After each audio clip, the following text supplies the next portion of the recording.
Já mais à tarde, em hora na de 2h20, Central de Polícia queda informado de um acidente com pessoa herida delante de Polirama na Cerro Patrício. Mesora unidade motorizada de polícia, ambulância e polícia de tráfico queda dirigir no sítio. Na chegada, a agente policial a encontrar com um Honda CR-V e um Toyota RAV4 com dano material.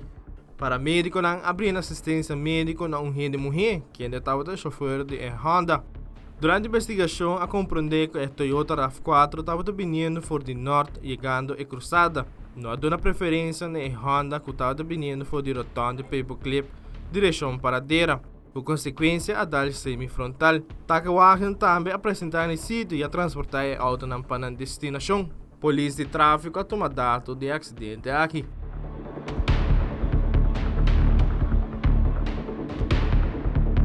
Wilfred van der Biesen, Tele Notícia.